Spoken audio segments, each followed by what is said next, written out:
कल बाजार में फल खरीदने गया तो देखा कि एक फल की रेहड़ी की छत से एक छोटा सा बोर्ड लटक रहा था।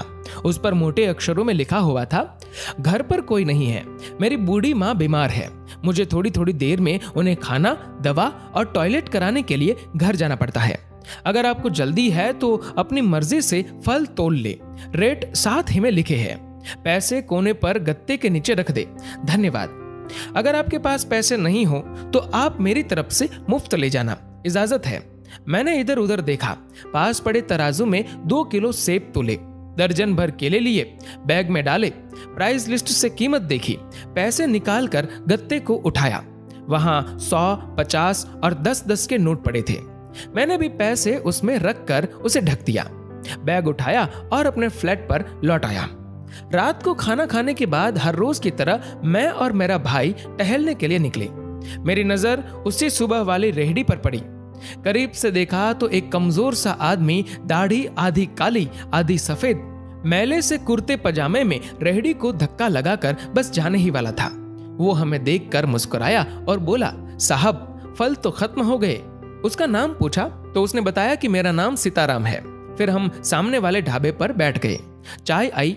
वो कहने लगा, पिछले 3 साल से मेरी माँ बिस्तर पर है, कुछ पागल सी भी हो गई है और अब तो लकवा भी मार गया है। मेरी कोई संतान नहीं है, बीवी मर गई है, सिर्फ मैं हूं और मेरी माँ। माँ की देखभाल करने वाला कोई नहीं है, इसलिए मुझे ही हर वक्त माँ का ख्याल रखना पड़ता है। एक दिन मैंने माँ के पाँव दबाते हुए बड़ी नरमी से कहा, माँ तेरी सेवा करने को तो बड़ा जी चाहता है, पर जेब खाली है और तू मुझे कमरे से बाहर निकलने नहीं देती। कहती है तू जाता है तो जी घबराने लगता है। तू ही बता मैं क्या करूं, न मेरे पास कोई जमा पूंजी है। ये सुनकर माँ ने हाँफते कांपते उठने की कोशिश की। मैंने तकिए की टेक लगवाई। उन्होंने जुर्रियों वाला चेहरा उठाया, अपने कमजोर हाथों को ऊपर उठाया, मन ही मन राम जी की स्तुति की। फिर बोली, तू रेहड़ी वहीं छोड़ाया कर, हमारी किस्मत में जो होगा हमें इसी कमरे में बैठकर मिलेगा। मैंने कहा, माँ क्या बात करती हो, मैं रेहड़ी वहां छोड़ाऊंगा तो कोई चोर उचक्का सब कुछ ले जाएगा। आजकल कौन किसका लिहाज करता है और बिना मालिक के कौन फल खरीदने आएगा। माँ कहने लगी, तू राम का नाम लेने के बाद रेहड़ी को फलों से भरकर छोड़कर आ जाया कर, ज्यादा बकबक मत कर, शाम को खाली रेहड़ी ले आया कर। अगर तेरा 1 भी रुपया गया तो मुझे बोलियो। 2.5 साल हो गए हैं भाई साहब, सुबह रेहड़ी लगा आता हूँ, शाम को ले जाता हूँ।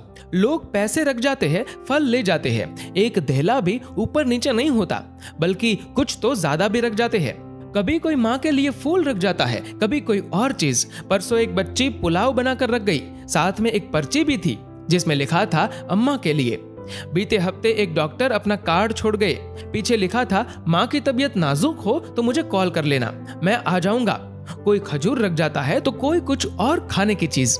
रोजाना कुछ न कुछ मेरे हक के साथ मौजूद होता है। न माँ हिलने देती है, न मेरे राम कुछ कमी रहने देते हैं।